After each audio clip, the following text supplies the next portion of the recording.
Yes everyone, you read the title correctly. This is every problem I have with Pokemon Journeys. I've made similar videos to this in the past in which I talked about things that I don't agree with anymore. So that's why I'm making an update video along with every problem I have that I can think of in Pokemon Journeys. By the way, don't take this the wrong way, I think Pokemon Journeys is a good series. And if you like it, that's cool.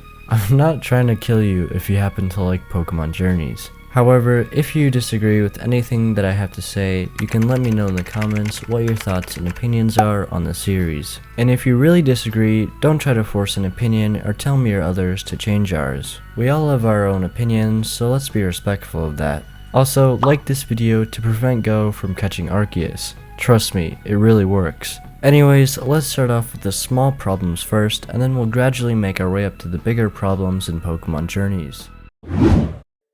Now, not too long ago, I thought Pokemon Journeys was really episodic compared to other Pokemon series. Shout out to Thomas Douglas for explaining in detail. I'll go over a little of it, but if you want, you can pause this video to read for yourself. He talks about how in the past series, when Ash traveled to gym battles, they were always predetermined by the games, which gave us the illusion that the past series wasn't episodic because we already knew where Ash was going next. For example, he says, Ash was always traveling towards a specific town or city no matter how many pointless, random, disconnected episodes there were. The audience always watching could look ahead and say to themselves, at least Ash is moving towards his next gym battle. Then he goes on to say, however, in Pokemon Journeys, Ash can take on the World Championship battles just about anywhere and therefore does not need to travel to a specific location spanning over multiple episodes. And I agree with this. I think since we don't know where Ash is going next, it really feels episodic. Although, it's actually the same. We know Ash's goal in this series is being the best trainer, and we knew Ash's goal in the past series being a champion of a region. Even the World Coronation battles are not much different than gym battles because every 10 to 20 episodes a big fight happens like Ash vs Karina or Ash vs Bee. The only difference is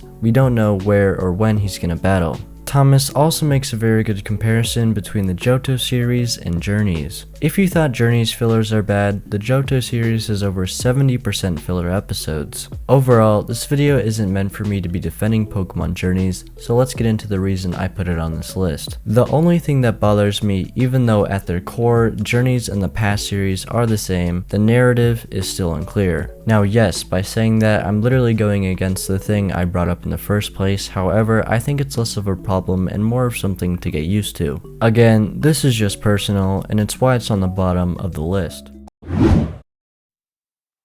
The two-parter episodes are something new that Pokemon tried, and I give them credit for doing something new in the episode format. Nevertheless, there's only one episode I liked from the two-parter episodes, and that was the first one. The other ones, in my opinion, feel like bland fillers that aren't that funny or enjoyable to watch and don't have much effect to the overall story. Two-parter episodes are not the biggest problem in Pokemon Journeys, so again, that's why they're towards the beginning of the list. I put this in here because I have to, but I'm not going to talk much about it since I went into detail about everything in my last video. I'll make a playlist with all the videos I mentioned in this video, so if you want, you can check it out after. Anyways, back to Goh's catch rate. The reason it's here and not higher on the list is because it doesn't impact that much in the series other than it being annoying as hell. There are easy solutions to fix this problem like making Goh use quick balls or any other type of Pokeball. I don't know why Pokemon dodges this issue, but it's an issue nonetheless. Team Rocket in this series really downgraded itself from Sun and Moon. The real problem with Team Rocket is that stupid gacha machine. Sure, it's cool to see random Pokemon fight Ash, but it's only for like 2 seconds and they blast off again. The gacha machine really dehumanizes Team Rocket. Without them having their own Pokemon, their only real purpose is being a plot device for Ash. It doesn't help when literally every episode Team Rocket shows up. It gets old really fast. Why is Pokemon doing this, you may ask? Well, I think the main reason is showing off every Pokemon like they said in the beginning of the series. But now they're stuck with this dumb quota that they have to fill with Team Rocket. It's sad because Team Rocket is a big part of the Pokemon anime, but the gacha machine is dehumanizing them. I hope we get to see the removal of the gacha machine and have Team Rocket catch their own Pokemon again. The continuity or fan service in Pokemon Journeys is something we should all take an extra look at. It's not always the continuity errors that Pokemon makes. although that can be rather frustrating sometimes. But my problem is the cheeky marketing tactics that Pokemon is utilizing with the returning characters and fan favorite Pokemon.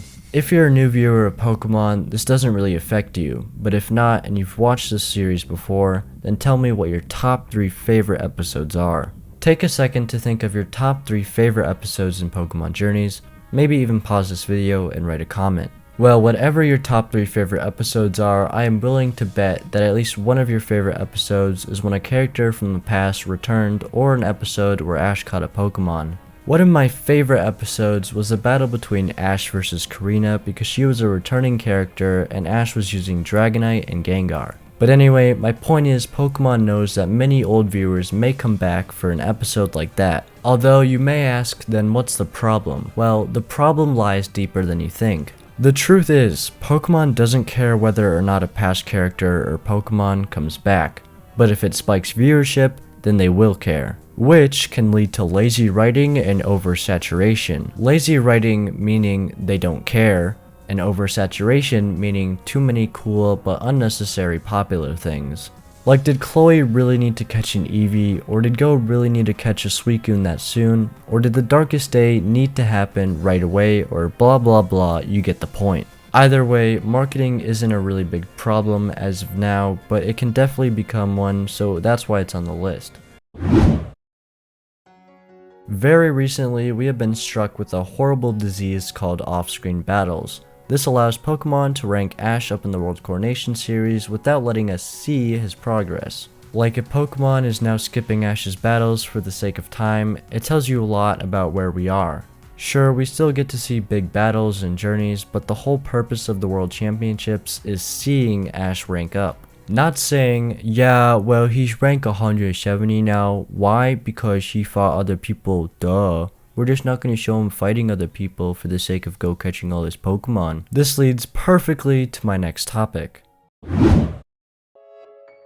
Go, go, go. Where to start with Goh? If you like Goh, this won't be much of a problem for you as it is for me, and I understand why people like him. With that out of the way, Goh averages out more watch time in the series than Ash. However, I will note that this wouldn't be such a big problem for me if I liked Goh more. Turns out, I'm not the only one who doesn't like Goh getting the majority of the screen time dedicated to himself. I'd be fine if more episodes where Goh is in took their time developing the friendship and bonds with his Pokemon. Because sometimes there are episodes where all he does is catch Pokemon over and over again. It's pretty boring, and I'd rather have some good old character development. Plus, Goh hugging all the screen time might interfere with Ash's missed out battles in the World Coronation series due to Pokemon working on Gohs Goal.